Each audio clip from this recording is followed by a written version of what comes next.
The string quartet played softly beneath the golden glow of fairy lights, and the garden buzzed with clinking glasses and polite laughter.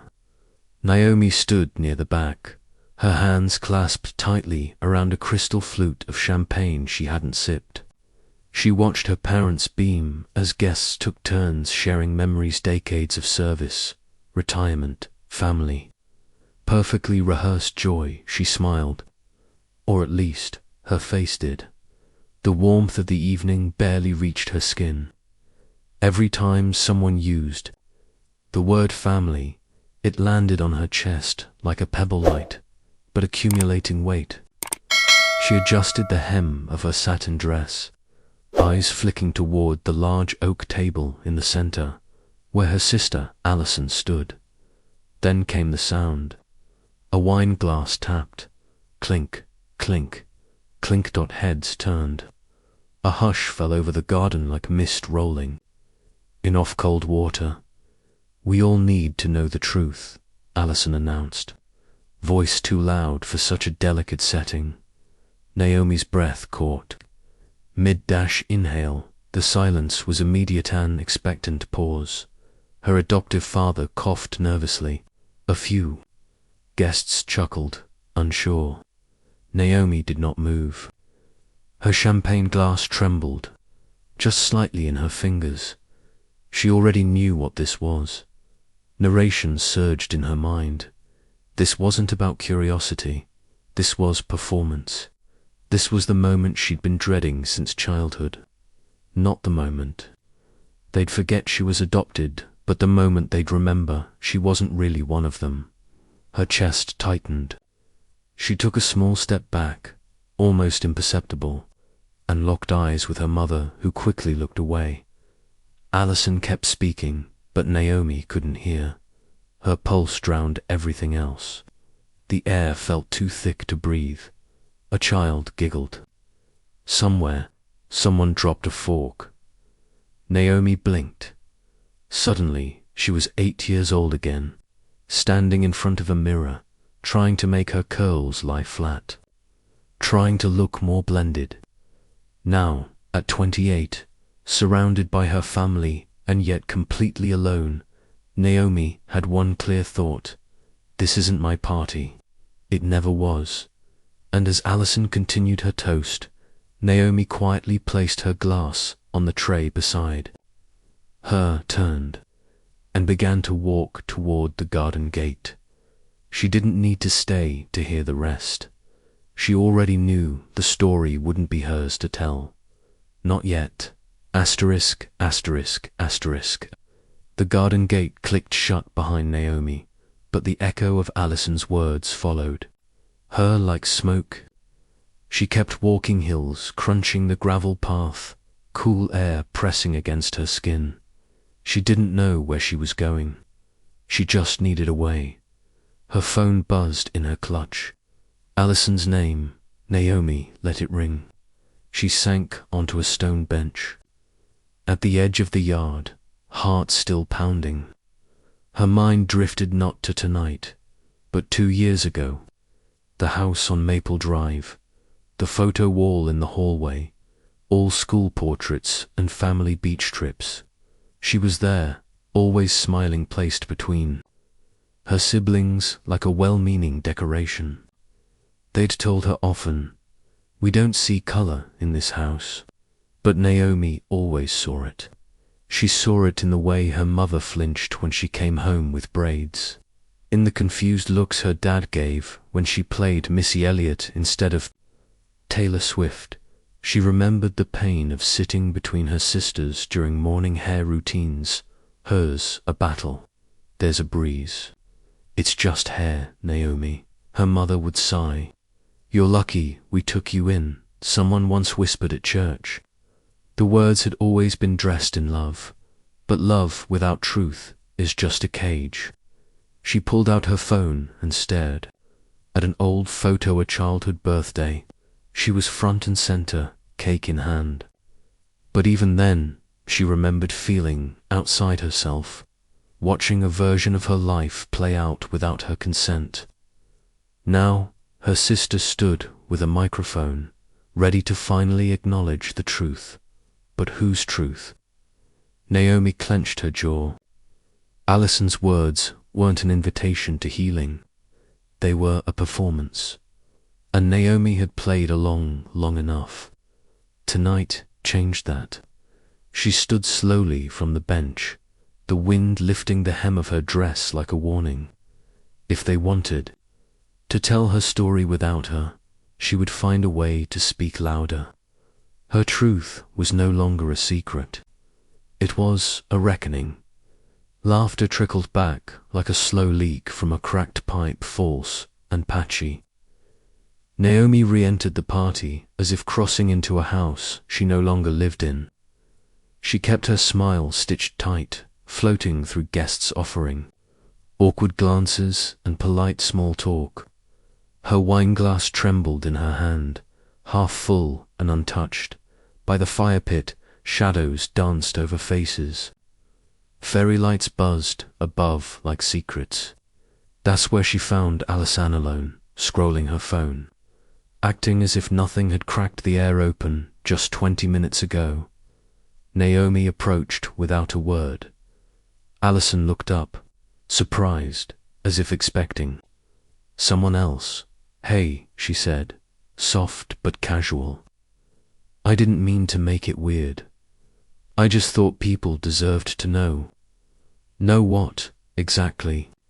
Naomi asked, setting her wineglass down on the stone ledge, her voice low but steady. Alison hesitated, then pulled out a folded envelope from her coat pocket. "I found these in Mum's drawer. Papers about your birth, Mum, about the adoption. There's single quotes as ... stuff that doesn't add up." Naomi's stomach twisted not at the revelation, but at the performance of concern. "So you decided to announce it over Chardonnay?" Naomi asked. Alison frowned. "I was just trying to help. Don't you want answers?" Naomi stepped closer, the firelight flickering in her eyes. "You wanted a scene," she said, "not answers. You wanted to feel brave. There it was, years of being someone's charity, someone's virtue signal, someone's lesson in look how open-minded we are." Naomi had been the ribbon on a family portrait they never stopped painting. "You never saw me," she whispered. "Only the story I made you feel better about." Alison opened her mouth, but Naomi was already walking away. This wasn't about bloodlines or paperwork. It was about power, who got to speak, who got to be quiet, and who got to be real. And Naomi was done being someone else's narrative. Asterisk, asterisk. The study door creaked open like a secret confessing itself. Naomi stepped inside, closing it softly behind her. The distant murmur of party music filtered through the walls, but in here, time stood still, heavy with books, old with polish and silence. She moved quickly, not out of fear, but resolve. Her father's desk stood like an altar, too neat to be untouched. In the bottom drawer, she found them. A manila envelope marked adoption finalized. Her hands shook as she opened it. Papers spilled out legal jargon, signatures, dates. Then she saw it. A single handwritten note, folded between the forms. "Please tell her she was born with strength. She is not abandoned. She is beloved. Marissa LNAOM." Eyes, breath hitched. The handwriting wobbled across the page, as if written in a rush but with care. Her vision blurred. That sentence tucked away, hidden in a drawer for decades meant more than any toast, any family photo, any carefully worded Christmas card ever had. She sat on the floor, knees drawn up, the note pressed to her chest like a heartbeat. They'd kept this from her, not out of cruelty, maybe, but out of comfort. Their comfort. She hadn't cried when Alison tapped her glass. She hadn't cried when people whispered behind napkins. or when her own sister treated her identity like a game of clues. But now, she cried, not for what was lost, but for what had always been hers and never given. Outside the door, someone laughed. A cheer rose. A cork popped. Naomi wiped her cheeks, stood, and folded the note gently. No more borrowed stories, no more edits. Her mother's voice, her real mother's voice, had finally been heard. The kitchen was quiet in a way the garden had never been. Gone were the bursts of laughter, the clinking glasses, the polite applause. All that remained now was the low hum of the fridge and the two women seated across from each other, Naomi and the woman who raised her. The tea between them had gone cold. Naomi stared into the cup, her fingers tracing the rim. Her mother's hands were folded in her lap, knuckles pale. "We just wanted to protect you," her mother whispered finally. Not quite meeting Naomi's gaze. Naomi blinked slowly, her voice even. "You protected yourselves from the truth." The words landed without venom, but their weight filled the room like fog. Her mother flinched, not because Naomi had been cruel, but because she hadn't. She had simply told the truth out loud, plainly, after a lifetime of hints and silences. "We didn't know how to talk about it," her mother tried. "Race, her, you." Naomi didn't respond right away. The old kitchen clock ticked on, unbothered. "I was always going to find out," Naomi said at last, lifting her eyes. "You just made sure I'd be alone when I did." Her mother's eyes welled, but Naomi didn't reach across the table. Not yet. She wasn't angry. She was tired. Outside, the last car door shut. The driveway emptied. Naomi stood, picked up the tea she never drank, and poured it gently into the sink. She turned, the note from her birth mother still in her pocket, and left the kitchen.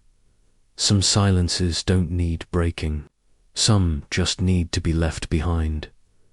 Asterisk, asterisk, Naomi sat cross-legged on the floor of her apartment, the afternoon sun casting wide, golden lines across the hardwood.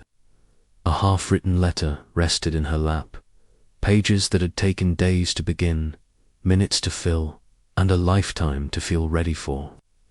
"Dear Mother," she wrote, not birth mother, not biological mother, just mother.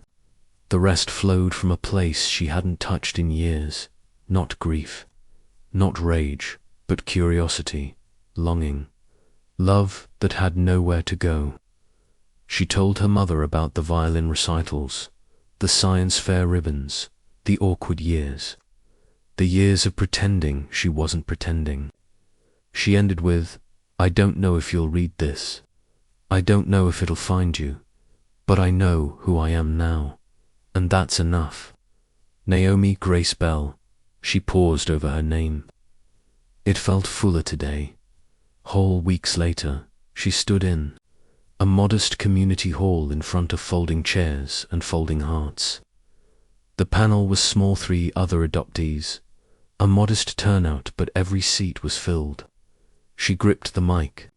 Her notes trembled, but her voice didn't. "I used to tell this story like it was supposed to be inspiring."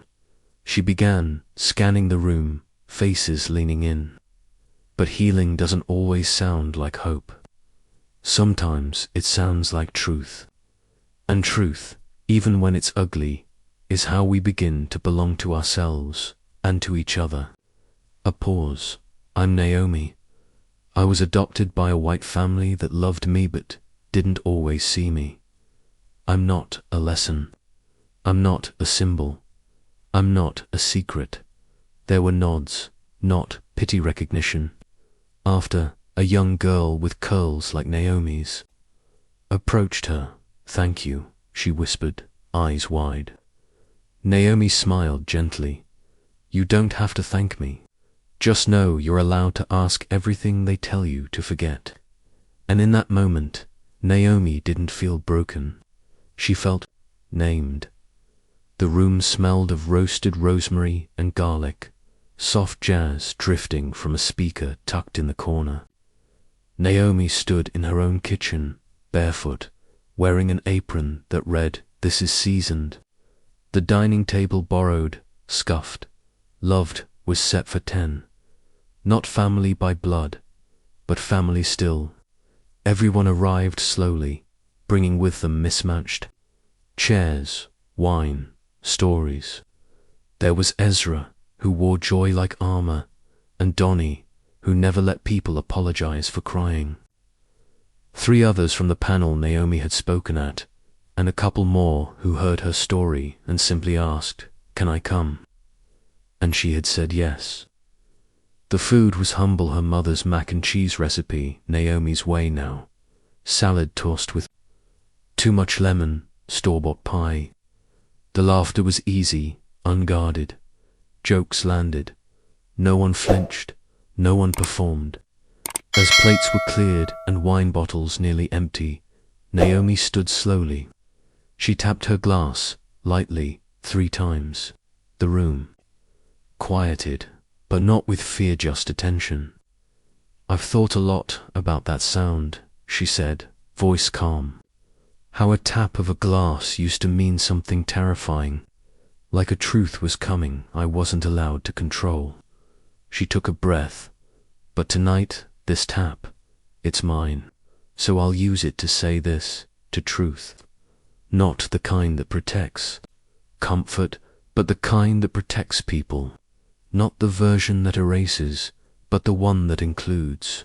She looked around the table, meeting every eye. To those who carry questions like stones in their pockets. To those who have been thanked for their pain instead of heard through it. To those who are done performing, "You're not alone." Glasses clinked, soft and strong, and Naomi sat back down, not needing applause. She belonged here. Not because they said so, because she said so. Because she knew now her truth didn't need permission to exist. It just needed space. And this was the table she built.